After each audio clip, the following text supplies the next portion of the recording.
Hey everyone, and welcome to this Masterclass Explainer.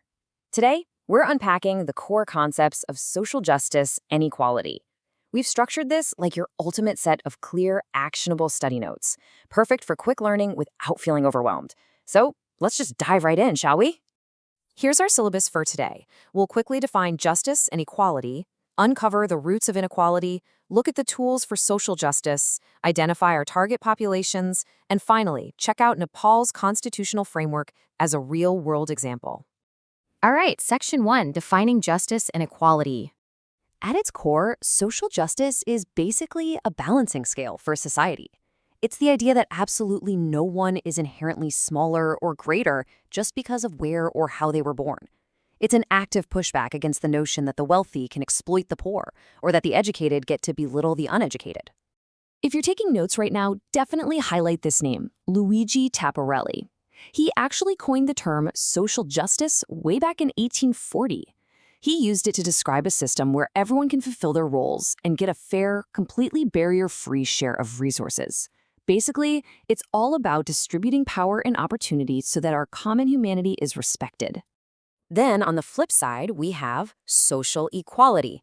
Now, while justice is about making the process fair, social equality is the actual, tangible state of affairs where discrimination is totally eliminated. We're talking about a complete absence of caste boundaries, class barriers, and legally enforced inequalities. So, here's the absolute crucial takeaway for your notes. Justice is the active process. It's the policies, the legal frameworks, the interventions. Equality, however, is the final, fair outcome we're actually aiming for. You literally cannot reach equality without the active process of justice paving the way. Moving on to Section 2, the roots of inequality. Let's do a little reality check here. It is both fascinating and, honestly, a bit tragic how we create our own divisions, isn't it? We all start out as shared humans, but then we get disconnected by race, separated by religion, divided by politics, and classified by wealth. These are entirely artificial boundaries that disrupt our natural equality. Getting a bit more specific, what's actually holding us back?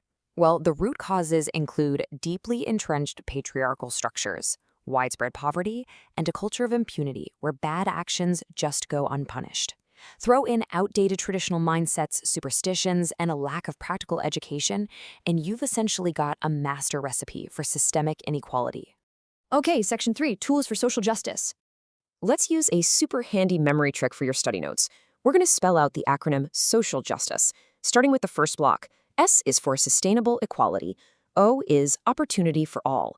C is for coherent, redistributive policies. And I stands for respecting identity. Continuing that acronym, we move to A for access to resources. That directly leads to L, which is an improved life standard and equal liability. Then we add J for a just sharing of benefits, and U for uplifting the weaker sections of the community. And we wrap up the acronym with S for social security, T for fair treatment, especially prioritizing the vulnerable, I for inclusion, C for compensation and correction of historical wrongs, and finally, E for overall equity and empowerment. Honestly, if you can just memorize that acronym, you've pretty much mastered the tools of social justice. All right, Section 4, Empowering Target Groups. We really have to face a tragic reality here, and it's captured perfectly by this thought. When men are oppressed, it's a tragedy. When women are oppressed, it's tradition. That normalization of oppression is exactly the kind of deep-seated cultural barrier that social justice is trying to dismantle. And these systemic barriers, they often start on day one. As the activist Ziadine Yousafzai points out, in so many parts of the world, a girl's potential is restricted right from the moment she's born. Her wings are literally clipped. Because of this, women and children are huge primary target groups for empowerment and positive discrimination. But looking beyond gender, social justice interventions have to specifically target groups that have been historically marginalized by other factors. We're talking about Dalits and oppressed castes, Madeishi and Muslim communities, indigenous nationalities, LGBTQ+ individuals, the elderly, persons with disabilities, and the working class, like laborers and poor farmers. Which brings us to Section 5, Nepal's constitutional framework. Let's see how these sociological ideas translate into binding law. Nepal's constitution structures this incredibly well. It starts right at the top in the preamble with a vision for an egalitarian, discrimination-free society. Then, Part 2 ensures inclusive citizenship, like recognizing gender identity. And finally, it locks these values in as fundamental rights in Part 3. Now, put a massive star next to Article 18 in your notes. This is a big one. It guarantees the right to equality. But what makes it truly progressive is that it explicitly allows for positive discrimination. That means the state is legally permitted to create special, protective laws specifically designed to uplift disadvantaged groups. And the legal steps go even further to make justice actionable. Article 24 completely bans untouchability and discrimination in both private and public life. Article 40 provides specific resources for Dalits like land and housing. And Article 42, that's the ultimate right to social justice, ensuring proportional inclusion in government bodies. But as we all know, laws on paper just aren't enough, right?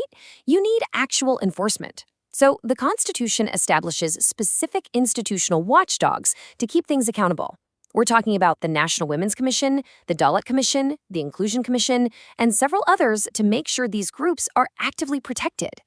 To wrap up today's notes, I want you to remember this really profound thought. Achieving social justice doesn't always require massive, violent wars. Sometimes you can fight the darkness simply by lighting a lamp. Education, awareness, and solid legal reform, often, that's enough to completely transform a society. And we'll end this explainer with a powerful quote from the Dhammapada, reminding us that hatred is only appeased by non-hatred. Knowing this eternal law and looking at the practical tools and constitutional frameworks we've just mapped out, how can you apply the principles of social justice to bridge the divides in your own community today? Keep that question in mind. Thanks for joining me, and I'll see you in the next explainer.